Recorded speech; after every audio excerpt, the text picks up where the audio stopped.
এই ভিডিওটা শেষ পর্যন্ত দেখবেন। এই ভিডিওটা খুব গুরুত্বপূর্ণ। এক ভাই আমাকে কমেন্ট করেছে। কি কমেন্ট করেছে চলো দেখাই।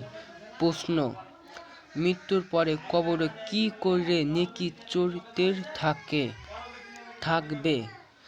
মৃত্যুর পর মানুষ আর নামাজ পড়তে পারে না, রোজা রাখতে পারে না, কিন্তু তিনটা জিনিস আছে যার নেকি কিয়ামত পর্যন্ত চলতে থাকে।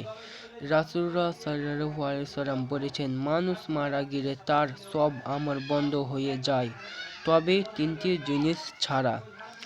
১ নাম্বার, সদকায়ে জারিয়া, চলমান দান। যে দান করলে নেকি চলতে থাকে।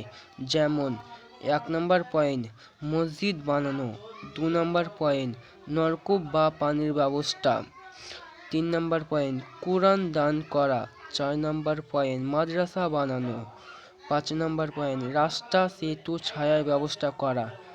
যতদিন মানুষ উপকার পাবে ততদিন কবরে ও নেকি পৌঁছাতে থাকবে।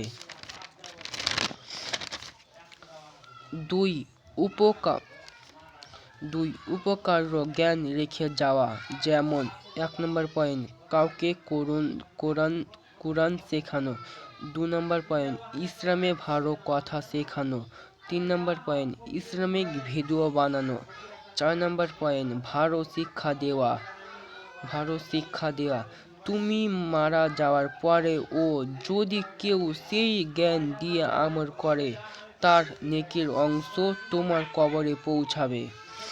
৩ নাম্বার নেক সন্তান। যে সন্তান ১ নাম্বার পয়েন্ট বাবা মায়ের জন্য দোয়া করে, ২ নাম্বার পয়েন্ট কুরআন পড়ে দোয়া পাঠায়, ৩ নাম্বার পয়েন্ট নেক পথে চলে, তাহলে তার প্রতিটা দোয়া মা বাবার কবরে নূর করে পৌঁছে যায়। আসসালামু আলাইকুম। এই ভিডিওটা সবাইকে পৌঁছে দাও।